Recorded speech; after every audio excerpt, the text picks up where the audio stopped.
இந்த வார சினிமா அப்டேட்களை இந்த வீடியோவில் பார்க்கலாம். வீடியோவை பார்ப்பதற்கு முன்பு மறக்காமல் லைக் மற்றும் சப்ஸ்கிரைப் செய்து கொள்ளுங்கள். விஜய் சேதுபதியின் 81வது படமான எஸ் படத்தை ஆறுமுகக்குமார் இயக்கியுள்ளார். இவர் இதற்கு முன்பு 2018 இல் வெளியாகியிருந்த ஒரு நல்ல நாள் பார்த்து சொல்றேன் படத்தை இயக்கியிருந்தது குறிப்பிடத்தக்கது. எஸ் படத்தில் விஜய் சேதுபதிக்கு ஜோடியாக கர்நாடகாவை சார்ந்த ருக்மிணி வசந்த நடித்திருக்கிறார். இதில் யோகி பாபு மற்றும் பப்ளு பிருத்விராஜும் நடிக்கின்றனர். சாம் சீஸ் இந்த படத்திற்கு இசை அமைத்துள்ளார். மே 23ஆம் தேதி இந்த திரைப்படம் வெளியாகும் நிலையில் இன்று இந்த படத்தின் ட்ரெய்லரை படக்குழு வெளியிட்டுள்ளது. இந்த இல் நடிகர் சிவகார்த்திகேயனின் ரேப்ரன்ஸ் இடம்பெற்றுள்ளது. இந்த ரை சிவகார்த்திகேயன் மற்றும் சிலம்பரசன் வெளியிட்டனர்.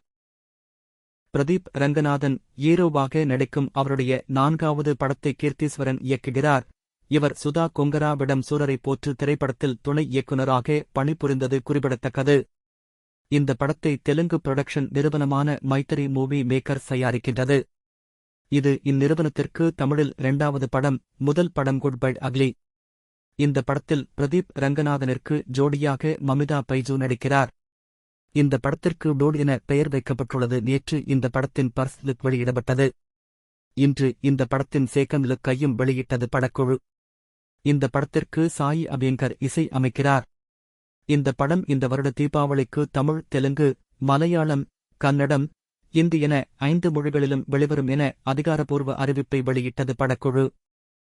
எச். வினோத் இயக்கத்தில் தயாராகி வரும் தளபதியின் 69வது படமான ஜனநாயகன் வரும் 2026ஆம் ஆண்டு பொங்கல் விடுமுறையை முன்னிட்டு வெளிவரும் என படக்குழு ஏற்கனவே அதிகாரப்பூர்வ அறிவிப்பை வெளியிட்டிருந்தது.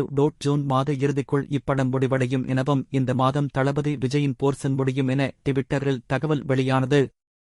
தற்போது காவல் அதிகாரி சீருடையில் தளபதி விஜய் ஷூட்டிங் ஸ்பாட்டில் இருப்பது போல புகைப்படம் இணையதளத்தில் வெளியாகியுள்ளது.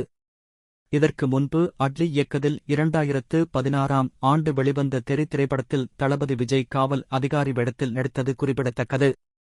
இதுகுறித்து தளபதி விஜயின் பிறந்த நாளை முன்னிட்டு ஃபர்ஸ்ட் லுக் மூலம் படக்குழு ரசிகர்களுக்கு அறிவிக்கும் என எதிர்பார்க்கப்படுகிறது. குட் நைட் படத்தை இயக்கியிருந்த விநாயக் சந்திரசேகரன் அடுத்து சிவகார்த்திகேயனின் 24வது படத்தை இயக்குகிறார். இதில் சிவகார்த்திகேயனுக்கு மோகன்லால் அப்பாவாக நடிக்க இருப்பதாக தகவல். இதற்கு முன்பு 2014ஆம் ஆண்டு வெளியாகியிருந்த ஜில்லா படத்தில் தளபதி விஜய்க்கு அப்பாவாக நடித்திருந்தது குறிப்பிடத்தக்கது. இதுபோன்று தினமும் சினிமா செய்திகளை அறிந்து கொள்ள VE என்டர்டெயின்மென்ட் அப்டேட்ஸ் சேனலை சப்ஸ்கிரைப் செய்து கொள்ளுங்கள்.